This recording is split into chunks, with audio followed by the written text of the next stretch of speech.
Hello and welcome to the weekend edition. I'm Doktari Kingori. We have a great show lined up for you. Ya leo ni nzito sana kama kawaida. Tuko na wazito watatu in studio. One of our guests for this episode is a figure you'll almost definitely not miss in every major event in this country. He is the literal definition of head of security. Bouncer number one, Pascal Omondi is in the house.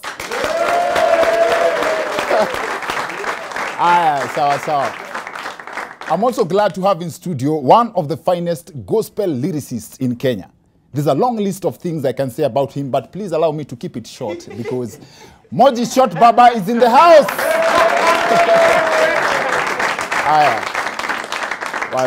Asante sana na bado, and probably the most controversial figure in recent times, one man TMZ. Haters wamemuita brand ambassador wa udaku. Edgar Obare is in the house.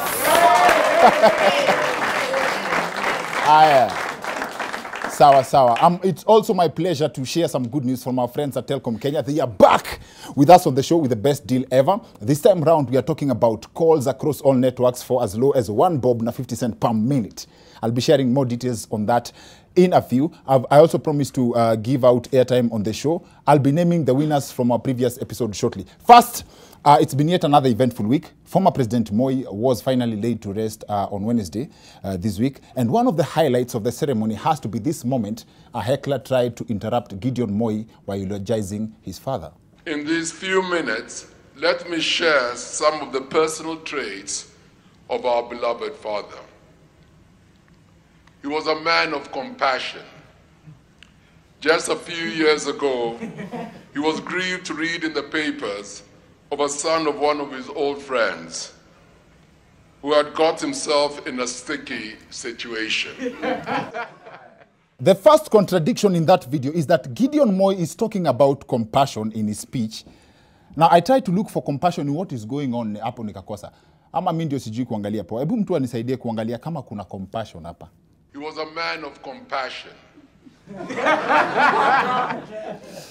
Now, these officers are contradicting the good example set by former President Moi. And that's not all. If you watch the rest of the video, it seems like Gideon Moi is narrating what is happening to Mheshimiwa Burukenge. Just a few years ago, he was grieved to read in the papers of a son of one of his old friends who had got himself in a sticky situation. Now, this is not the first time someone has tried to interrupt a high-profile meeting na akakipata. This right here is Boniface Mwangi being airlifted from a stadium after he attempted to interrupt a speech by President Kibaki. Alafu Nyambane mwenyewe also alijaribu hiyo kitu akagundua kumbe kuna watu wapendi Moi. Now, the list can go on and on. There's also the famous video of a man who tried to interrupt President Uhuru while addressing the public. President hakumuweka. Fulani jamaa mmoja alionekana kutofautiana na rais, akamkera. Akabebwa hobela. Yes. Yata kuachia security. He dealt with that individually, as in person. Now, an observation I've made about this, and I stand to be corrected, seems like it's only men who get to suffer when they pull such a move. What is it that we do wrong? Now, I'm saying this in comparison to in comparison to the ladies who have tried that. Aya, sawa. Aya, keti hapa, nitakuona. Wewe nani? Aketi hapa, takambili nimuone.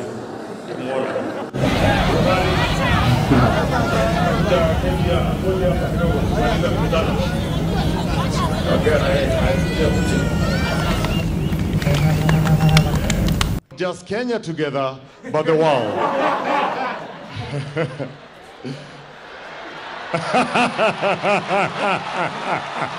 Haya.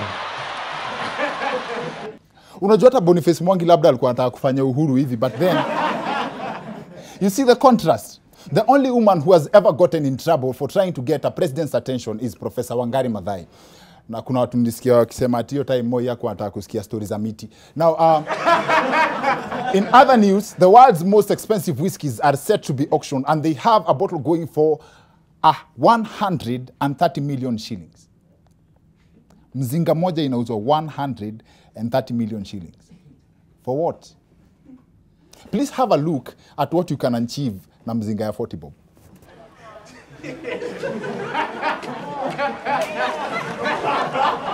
$40 bob. And you would think that huyu jamaa akisikia hata harufu ya hiyo mzinga ya 130 million atableki. Kumbe that's not how it works.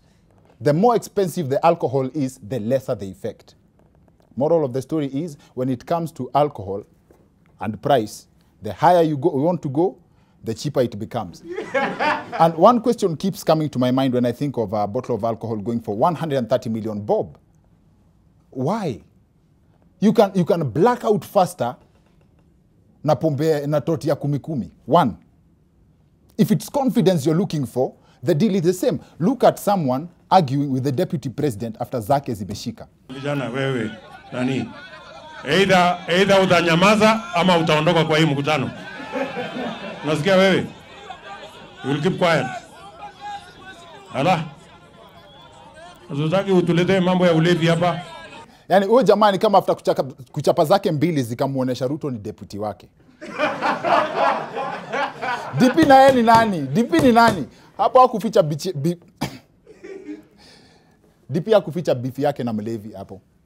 That said, our winners for last week episode 1000 bob airtime courtesy of our friends from Telkom Kenya. Pale Facebook tuko na Joseph Kimani who did maths by the for example alisema yo credo ya thao ni 667 minutes rounded off. Alafu he said I'll make a conference call kwa mbogi yangu kumobilize kuandika landlord alikatana deposit yangu ya January. We discuss plan to print flyers zimeandikwa vacant house to let. Alafu with his number on it, number ya landlord wake. Then put them on Kenha bridges. The ones with no posters, fine 500,000. Then let the government fight my battles. I can't imagine nilalanja landlord akiwa na deposit yangu.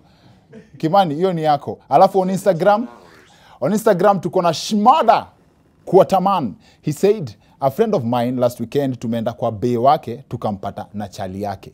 I had to leave and I had my friend saying hatoki. Since then, jana nimemcall kumuuliza what happened and I can't believe aliniambia it's a long story na sikuwa na airtime ya long story. Please Dr. Kingori, do the honors.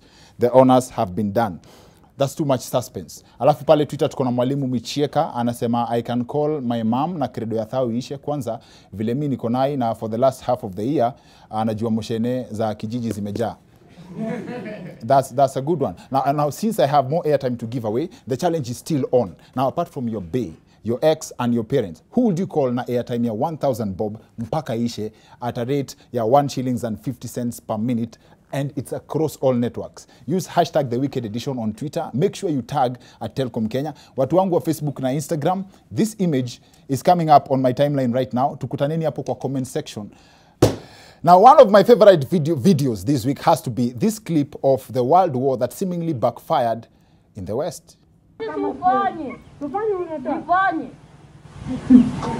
Unaweza kupiga mpaka kule mboga mbili. Sukule. Nichape. Na mtu ataangaje kula ng'ombe mboga mbili. Nichape wewe.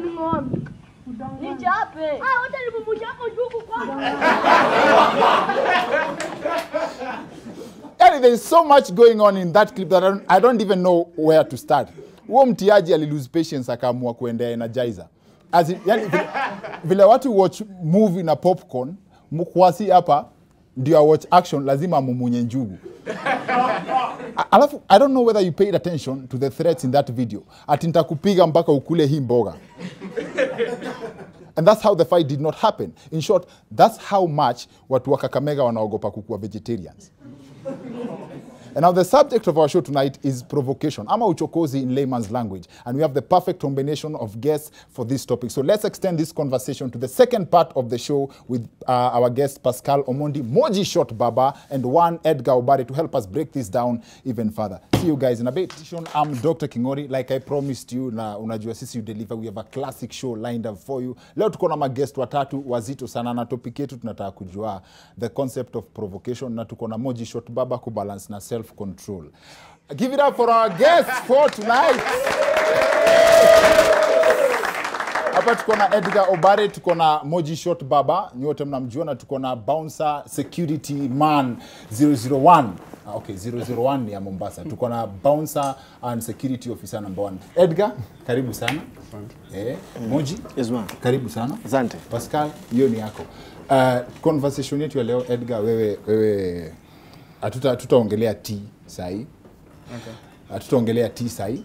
Tunataka kupiga story ya provocation kabisa. Na I think nitaanza na Moji specifically. Yeah, naweza kupatia scenario yenye inaweza summarize tuseme concept yenye tunataka kuongelea leo. Sema buda. Ukiwa na mtoi. Okay, wasi wa gospel wakubalingi wako na mtoi, so unaweza unakupatia kama example. Niko na sis na bro mdogo, so iko sawa. Basi sasa hii context nataka mtoi. Mtoto. Ukiwa na mtoi wako ati mtoto. Hapana, mtoto mdogo. Akuja kuambie daddy nimepigwa ngoto na Pascal. What would you do? Hata mimi natafuta baba yangu. Nikamwambia Pascal anasema mtu wakapa. Bas Pascal ni example.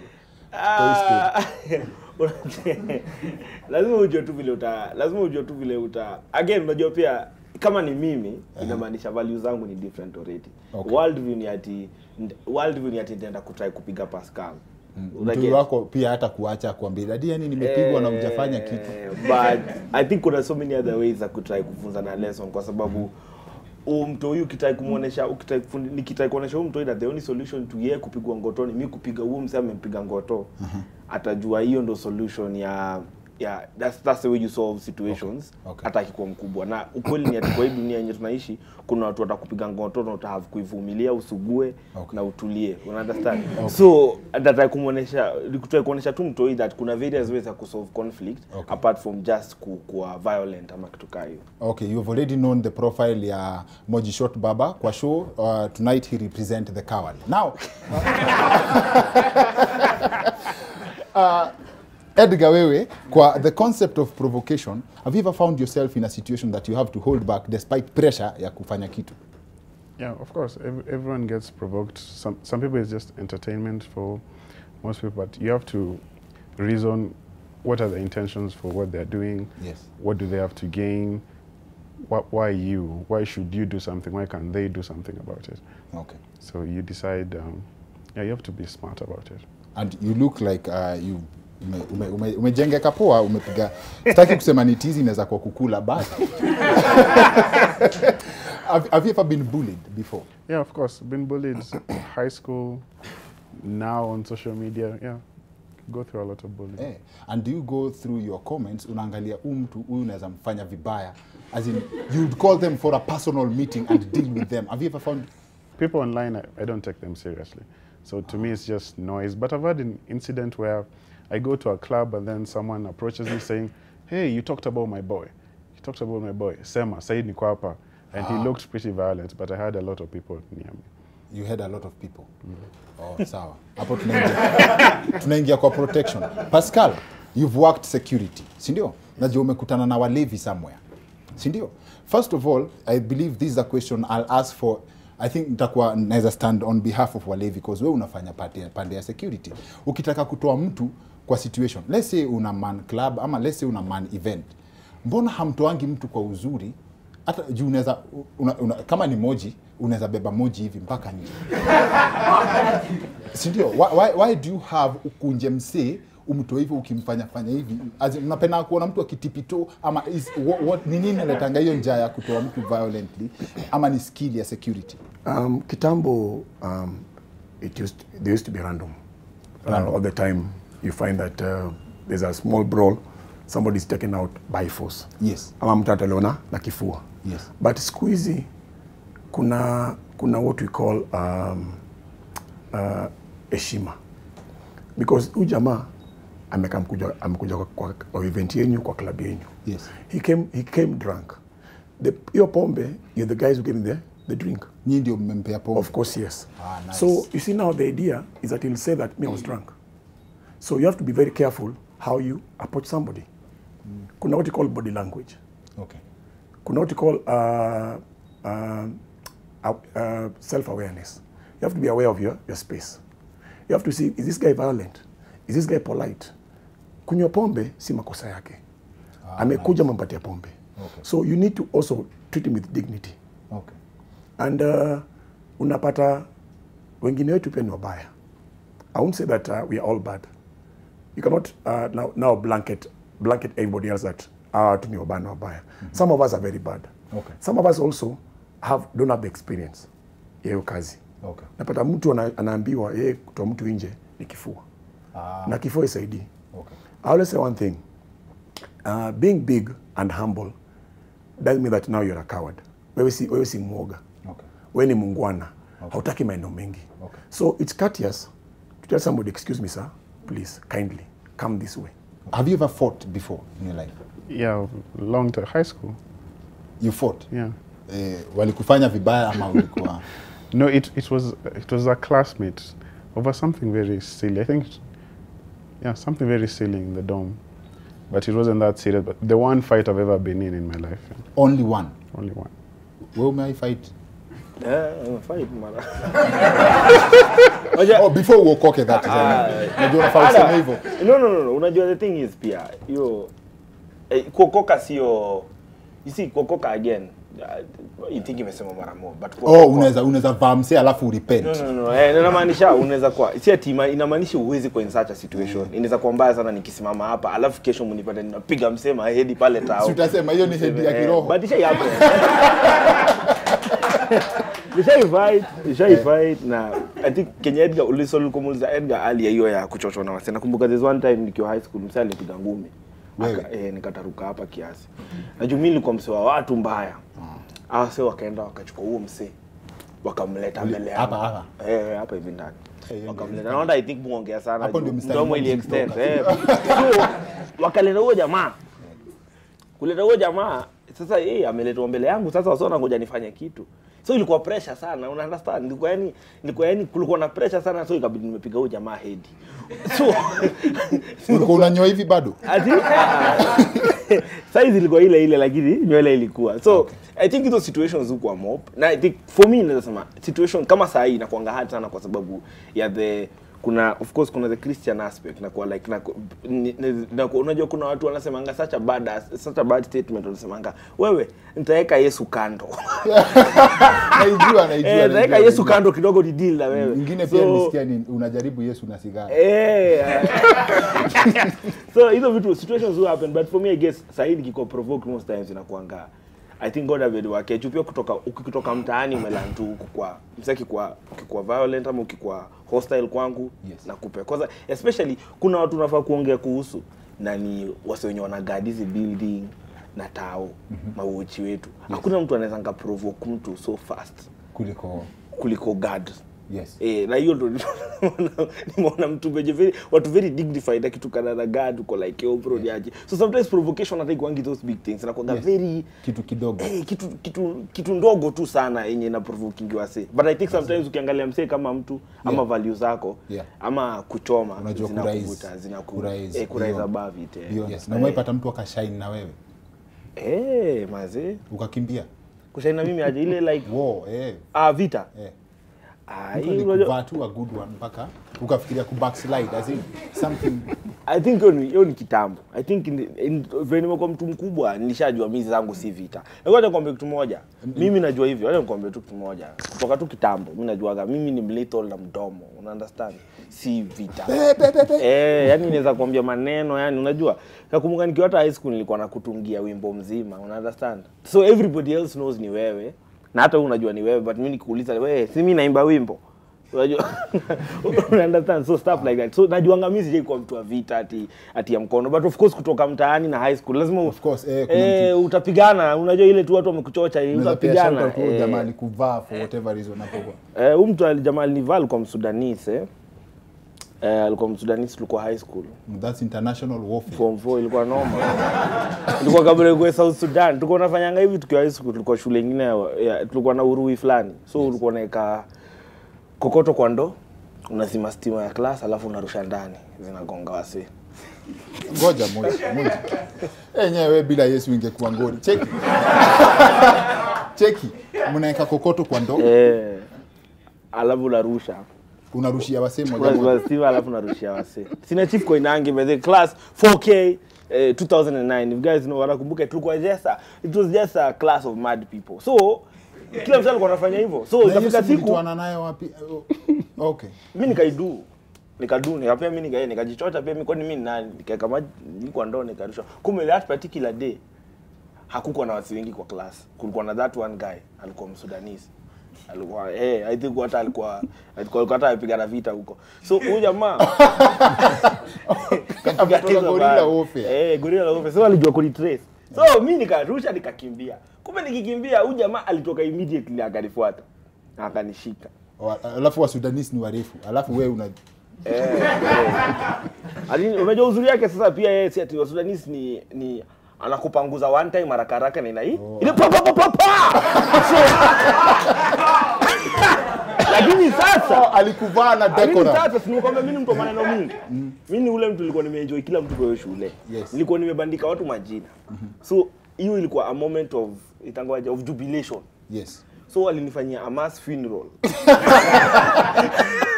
Wakaletea maua kwa dom. Juu watu walikuwa wamekuweka hivi. Wakaniza juu kila mtu unajua mimi nilikuwa naudhiwa set hiyo point ya ndakupiga siku moja. Una get alafu hapo hivyo na ile juu nakwambia hiyo mdomo mingi lakini Yesu aliniokoa. Now Edgar, when of course unasema you really hold back, you don't take people seriously, especially in provocations are online, the people who are against what you do. My question would be, ukweli some of these things don't affect you. What things? Mtu amekuja anakuongelesha vile anataka just because they are behind the keyboard. Hausikiangi kitu hiki totally at all? I don't usually feel anything. Kabisa? No. Because they're just, it's noise. Like if you, especially the bigger you become, the numbers, if you are to feel everything everyone says, you would not leave the house. Then basi history ya ulikuwa exile na you don't feel anything about hizo vitu watu wanasema.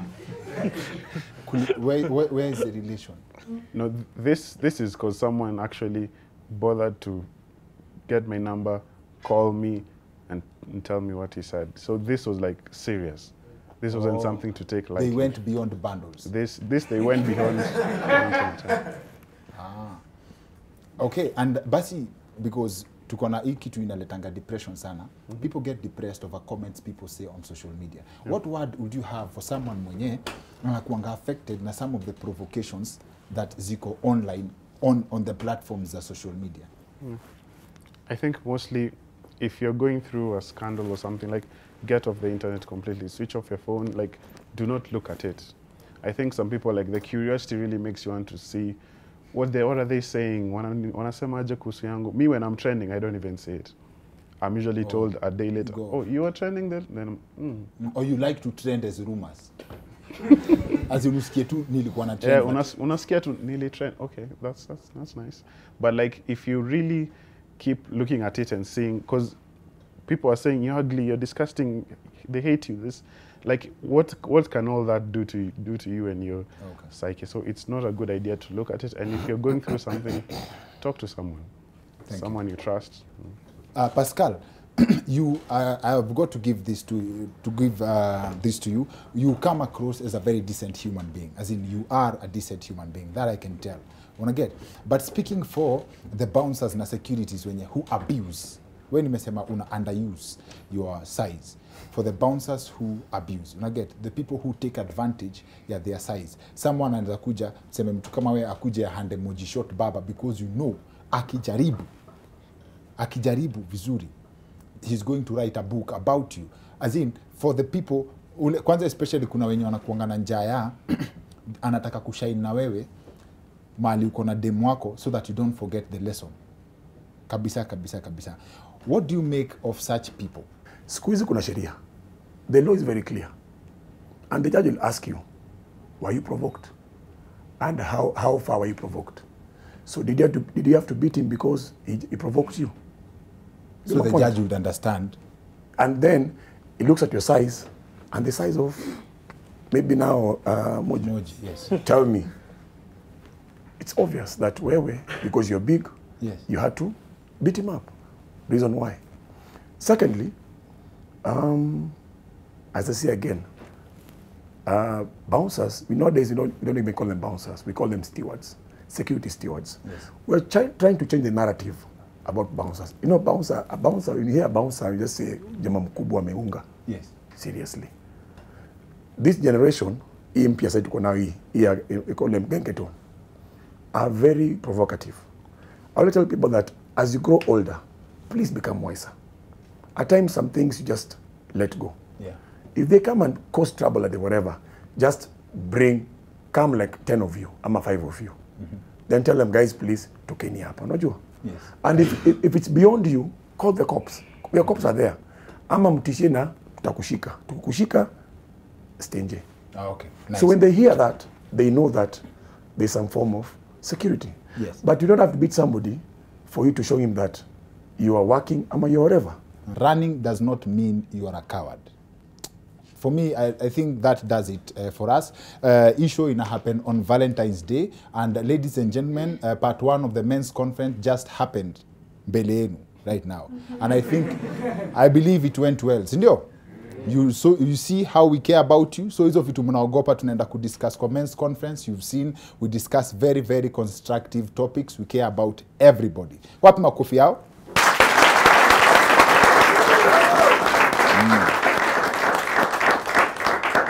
Asanteni sana kwa kukamisho yetu ya leo. And thank you also for joining us back at home kabisa. Some of these conversations we extend on our radio show in the morning, #Kate and Kingori. Mimi na Kate Rida. Also, great news. Nimewambia Telkom has a very, very good offer. Call rates zinaenda for as low as 1 shillings na 50 cents. And it's across all networks. All you need to do is just load up airtime on your Telkom number, finya *544#, alafu subscribe to the package of your choice. Alafu napeana credo bado come kwa social media yangu, kwanza Facebook yangu. Thank you for hizo mawazimu mnakuanga nazo. It's the most lit comment section. Enda tu uangalie. It's the most lit comment section. Kuja sema hizo challenge yetu ya leo ni, who would you call away other than your ex, your bae and your parents? Who would you call na credo ya 1000 bob mpaka iishe? The most interesting one, na kupatia hiyo credo. Ukiwa Twitter, make sure you use #The Wicked Edition, tag @Telkom Kenya. Otherwise, that's it for the Wicked Edition. See you next week. My name is Dr. Kingori.